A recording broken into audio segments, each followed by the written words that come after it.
नमस्कार मित्रो योजनांची माहिती या यूट्यूब चॅनलवरती आपल्या सर्वांचं मनापासून स्वागत। मित्रो काल झालेल्या मंत्रिमंडळ बैठकीमध्ये राज्यातील 40 तालुक्यांमध्ये दुष्काळ जाहीर करण्यात आलेला आहे।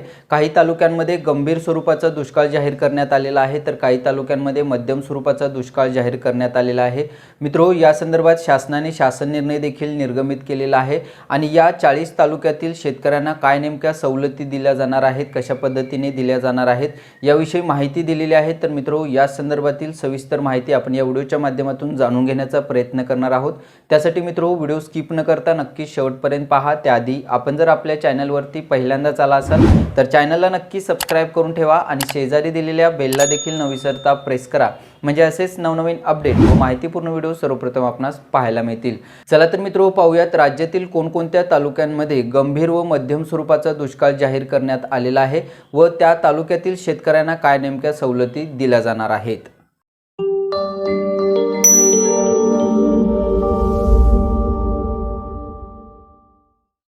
तर मित्रो 31 ऑक्टोबर 2023 रोजी महसूल व वन विभागाने सन 2023च्या खरीप हंगामामध्ये राज्यातील तालुक्यांमध्ये दुष्काळ घोषित करण्याबाबत घेतलेला हा शासन निर्णय आपण या ठिकाणी पाहू शकता। मित्रो राज्यातील तालुक्यांमध्ये जून ते सप्टेंबर या कालावधीतील पर्जन्याची तूट, उपलब्ध असलेल्या भूजलाची कमतरता, दूरसंवेदन विषयक निकष, वनस्पती निर्देशांक, त्याचबरोबर मृदू आर्द्रता, पेरणीखालील क्षेत्र व पिकांची स्थिती या सर्व घटकांचा एकत्रित विचार करून या घटकांनी प्रभावित झालेल्या तालुक्यांमध्ये आपत्तीची शक्यता विचारात घेऊन राज्य शासन या शासन निर्णयासोबत परिशिष्ट अ मध्ये दर्शवल्यानुसार 15 जिल्ह्यातील 24 तालुक्यांमध्ये गंभीर तर 16 तालुक्यांमध्ये मध्यम स्वरूपाचा दुष्काळ जाहीर करीत आहे। तर मित्रो या शासन निर्णयासोबत एक परिशिष्ट अ देखील दिलेला आहे। त्या परिशिष्ट अ मधून जे 40 तालुके दुष्काळग्रस्त जाहीर करण्यात आलेले आहेत ते 40 तालुके नेमके कोणते आहेत आपण पाहणार आहोत। आता मित्रो दुष्काळ घोषित करण्यात आलेल्या 40 तालुक्यांमधील शेतकऱ्यांना काय नेमक्या सवलती दिल्या जाणार आहेत या ठिकाणी दिलेला आहे पहा।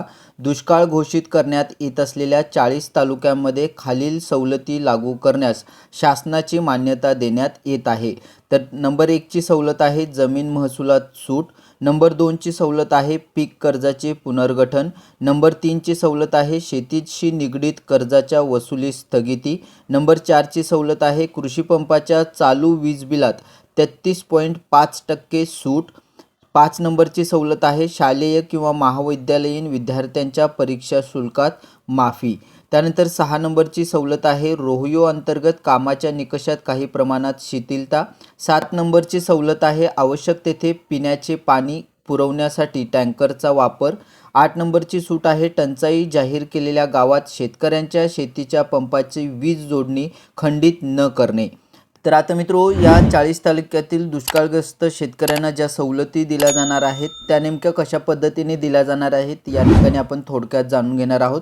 त्यामध्ये सदर तालुक्यातील खातेदारांना कृषीविषयक मदतीसाठी निविष्ठा अनुदान अनुज्ञेय राहील।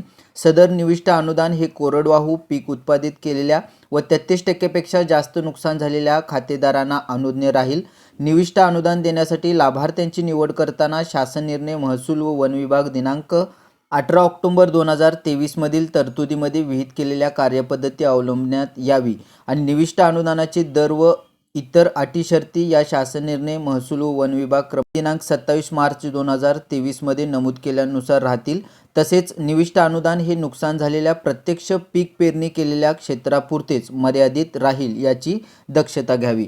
त्यानंतर काय सांगितलेलं आहे पहा, सदर मदतीचे वाटप हे सन 2023च्या खरीप हंगामातील 7-12 मधील पिकाच्या नोंदीच्या आधारे करण्यात यावे। हंगामातील अंतिम पैसेवारीसाठी करण्यात आलेल्या पीक कापणी प्रयोगांती आलेल्या पीक निहाय पैसेवारीच्या आधारे कोरडवाहू पिकांचे 33% नुकसान ठरविण्यात यावे।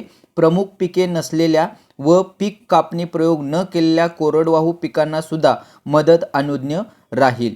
त्यानंतर सांगितलेलं आहे बहुवार्षिक फळपिके व बागायती पिकांचे नुकसान ठरवण्याचा निकष 7-12 मधील नोंद हा असेल। नुकसानीची तीव्रता ठरवण्यासाठी पंचनामा हा निकष असेल। बहुवार्षिक फळपिके व बागायती पिकांचे नुकसान ठरवण्यासाठी त्याची नोंद 7-12 मध्ये असणे आवश्यक आहे। त्यानंतर सांगितलेलं आहे सन 2023च्या खरीप हंगामातील पीक पाहणीमधील पिकांच्या 7-12 मधील उतार्यातील नोंदीबाबत कोणताही आक्षेप उद्भवल्यास त्याचे निराकरण महाराष्ट्र जमीन महसूल संहितेमधील तरतुदीनुसार करण्यात यावी। त्यानंतर म्हटलेलं आहे दुष्काळ घोषित करण्यात आलेल्या तालुक्यांमधील शाळांमध्ये मध्यान्ह भोजन योजना दीर्घ सुट्टीच्या कालावधीत देखील राबवण्यात यावी। तसेच मध्यान्ह भोजन योजना व एकात्मिक बालविकास योजनेअंतर्गत मुलांना पौष्टिक अन्न देण्यात यावे। त्यानंतर सांगितलेलं आहे सदरहू आदेश हे प्रशासकीय मान्यतेचे असून निधी वितरणाबाबतचे आदेश स्वतंत्रपणे निर्गमित करण्यात येतील। सर्व संबंधित प्रशासकीय विभागांनी संबंधित क्षेत्रीय यंत्रणांना आवश्यक ते आदेश तातडीने निर्गमित करण्यात यावे। त्यानंतर सांगितलेलं आहे दुष्काळ घोषित केल्याचे आदेश या आदेशाच्या दिनांकापासून अंमलात येतील व शासनाने हे आदेश रद्द न केल्यास पुढील 6 महिन्याच्या कालावधीपर्यंत लागू राहतील। संबंधित जिल्हाधिकारी यांनी या आदेशास जिल्ह्यामध्ये प्रसिद्धी द्यावी। तसेच संबंधित जिल्ह्याचे जिल्हाधिकारी यांना दुष्काळ घोषित केलेल्या तालुक्यांमध्ये आवश्यक उपाययोजना अंमलात आणण्यास प्राधिकृत करण्यात येत आहे। त्यांनी तातडीने आवश्यक उपाययोजना अंमलात आणाव्यात। तर मित्रो, अशा प्रकारे या 40 तालुक्यातील दुष्काळग्रस्त भागातील नागरिकांना, दुष्काळग्रस्त भागातील शेतकऱ्यांना या सवलती अशा पद्धतीने दिल्या जाणार आहेत। यामध्ये माहिती आपण थोडक्यात जाणून घेतलेली आहे। आता मित्रो, दुष्काळग्रस्त तालुक्यांची यादी आपण या ठिकाणी पाहू शकता। त्यामध्ये गंभीर स्वरूपाच्या दुष्काळात कोणकोणते तालुके आहेत आणि मध्यम स्वरूपाच्या दुष्काळात कोणकोणते तालुके आहेत। त्यामध्ये मित्रो, पहिला जिल्हा आहे नंदुरबार। तर नंदुरबार जिल्ह्यातील नंदुरबार तालुक्यामध्ये गंभीर स्वरूपाचा दुष्काळ जाहीर करण्यात आलेला आहे। त्यानंतर धुळे जिल्ह्यातील शिंदखेडा तालुक्यात मध्यम स्वरूपाचा दुष्काळ जाहीर करण्यात आलेला आहे। तर जळगाव जिल्ह्यातील चाळीसगाव तालुक्यामध्ये गंभीर स्वरूपाचा दुष्काळ जाहीर करण्यात आलेला आहे। तर बुलढाणा जिल्ह्यातील बुलढाणा आणि लोणार या 2 तालुक्यांमध्ये मध्यम स्वरूपाचा दुष्काळ जाहीर करण्यात आलेला आहे। तर जालना जिल्ह्यातील भोकरदन, जालना, बदनापूर, अंबड आणि मंठा या 5 तालुक्यांमध्ये गंभीर स्वरूपाचा दुष्काळ जाहीर करण्यात आलेला आहे।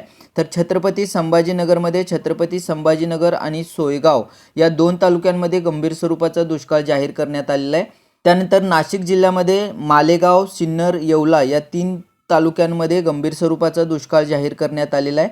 त्यानंतर पुणे जिल्ह्यातील पुरंदर, सासवड, बारामती या 2 तालुक्यांमध्ये गंभीर स्वरूपाचा दुष्काळ जाहीर करण्यात आलेला आहे। तर शिरूर, घोडनदी, दौंड, इंदापूर या 3 तालुक्यांमध्ये मध्यम स्वरूपाचा दुष्काळ जाहीर करण्यात आलेला आहे। त्यानंतर बीड जिल्ह्यामध्ये वडवणी, धारूर, अंबेजोगाई या 3 तालुक्यांमध्ये गंभीर स्वरूपाचा दुष्काळ जाहीर करण्यात आलेला आहे। त्यानंतर लातूर जिल्ह्यामध्ये रेणापूर तालुक्याचा फक्त गंभीर स्वरूपाच्या दुष्काळामध्ये समावेश करण्यात आलेला आहे। त्यानंतर धाराशिव जिल्ह्यातील वाशी, धाराशिव, लोहारा या 3 तालुक्यांमध्ये गंभीर स्वरूपाचा दुष्काळ जाहीर करण्यात आलेला आहे। सोलापूर जिल्ह्यामध्ये बार्शी, माळशिरस आणि सांगोला या 3 तालुक्यांमध्ये गंभीर स्वरूपाचा दुष्काळ जाहीर करण्यात आलेला आहे। तर करमाळा आणि माढा या 2 तालुक्यामध्ये मध्यम स्वरूपाचा दुष्काळ जाहीर करण्यात आलेला आहे। त्यानंतर सातारा जिल्ह्यामध्ये वाई आणि खंडाळा या 2 तालुक्यांमध्ये मध्यम स्वरूपाचा दुष्काळ जाहीर करण्यात आलेला आहे। त्यानंतर कोल्हापूर जिल्ह्यामध्ये हातकणंगले, गडिंग्लज या 2 तालुक्यांमध्ये मध्यम स्वरूपाचा दुष्काळ जाहीर करण्यात आलेला आहे। तर सांगली जिल्ह्यामध्ये शिराळा, कडेगाव, खानापूर, विटा, मिरज या 4 तालुक्यांमध्ये मध्यम स्वरूपाचा दुष्काळ जाहीर करण्यात आलेला आहे। तर मित्रो, अशा प्रकारे राज्यातील 15 जिल्ह्यांमधील 24 तालुक्यांमध्ये गंभीर स्वरूपाचा दुष्काळ जाहीर करण्यात आलेला आहे। तर 16 तालुक्यांमध्ये मध्यम स्वरूपाचा दुष्काळ जाहीर करण्यात आलेला आहे। तर मित्रो, अशा प्रकारे राज्यातील या 40 तालुक्यांमध्ये दुष्काळ जाहीर करण्यात आलेला आहे। त्यामध्ये कोणकोणत्या तालुक्यांमध्ये गंभीर स्वरूपाचा दुष्काळ जाहीर करण्यात आलेला आहे, तर कोणकोणत्या तालुक्यांमध्ये मध्यम स्वरूपाचा दुष्काळ जाहीर करण्यात आलेला आहे, त्या तालुक्यातील शेतकऱ्यांना, नागरिकांना काय नेमक्या सवलती दिल्या जाणार आहेत, आपण या व्हिडिओच्या माध्यमातून थोडक्यात माहिती जाणून घेण्याचा प्रयत्न केलेला आहे। मित्रो, ही अपडेट, ही माहिती आपल्या इतर मित्रांना जास्तीत जास्त शेअर करायला म्हणजेच पाठवायला नक्की विसरू नका। चला तर भेटूयात पुढील एका नवीन अशा उपयुक्त माहितीसह व नवीन अपडेट्स। तोपर्यंत नमस्कार, धन्यवाद।